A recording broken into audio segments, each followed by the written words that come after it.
Hey everybody, welcome to the dry sanding instructional video. Glad to see that you can make it here. Let's talk for a second about dry sanding versus wet sanding. I want to educate you so you can educate your customers and be educated about what you're doing to paint finishes.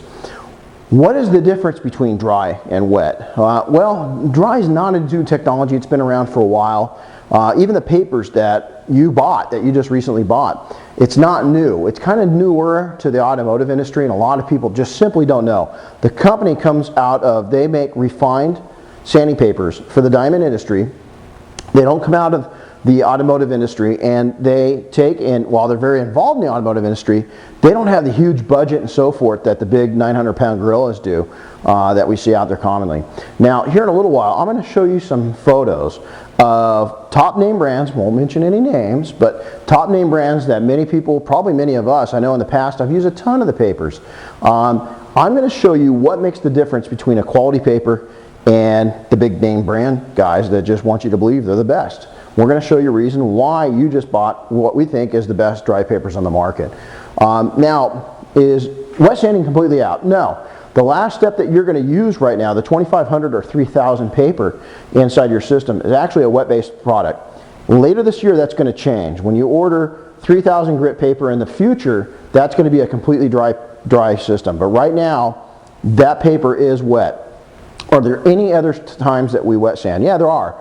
Only on real high-end jobs that are non-factory.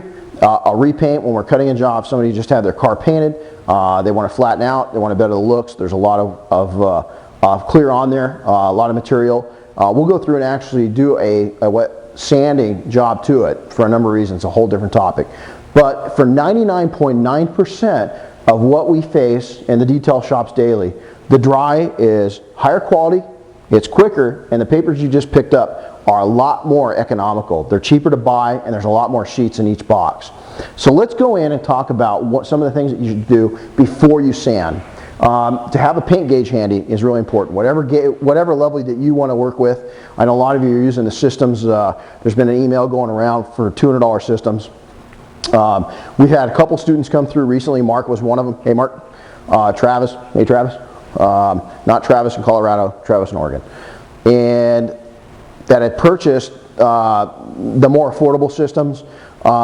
We went ahead and purchased one this summer, and I sent it back. I just got flustered, and the reason why is it's a single reading. It was great. It's pretty dang accurate, pretty close to this almost every single time. But it's just time is money, and I can do multiple readings with this. It's up to you. My point being is get a paint gauge. It's well worth it. Next thing to do is a lot of people have been talking about that they do the sanding in place of claying. That's wrong. You've got minerals, you've got stuff on this paint that you have no control over. You don't know how much cut's going to be there, how rough it is, and that might take off more clear coat, and it actually might put scratches in it you can't get out. So go ahead, make sure that you're using your favorite clay on a car and getting it clean before you sand it. Okay.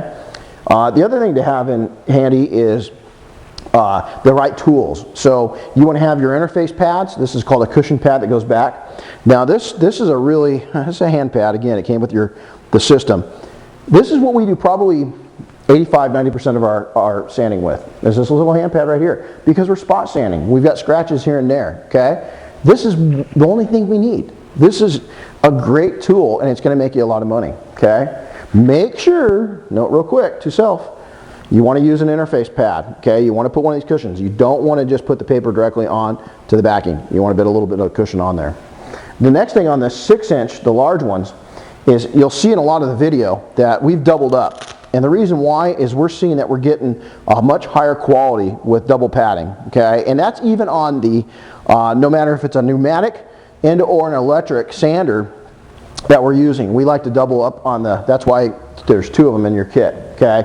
The next thing is, hold on, need to get, for some of you that have been in training, you know what this is. Okay, this is a little Dutch Brothers. So to you Dutch Brothers fans, I know Peter, Tom comes to mind. There's a few of you out there. Check this out.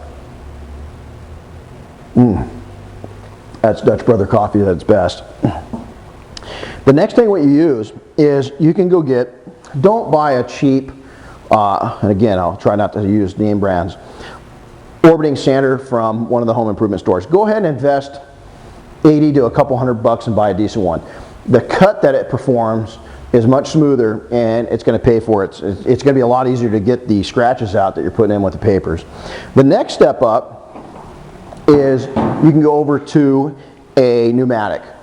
These are a great machine. You don't need a bunch of air anymore. You can run a small contractor size compressor and run on one of these things. So that's another option. I've got a document that I sent you a link over to also, or is included within the email that this video link came to.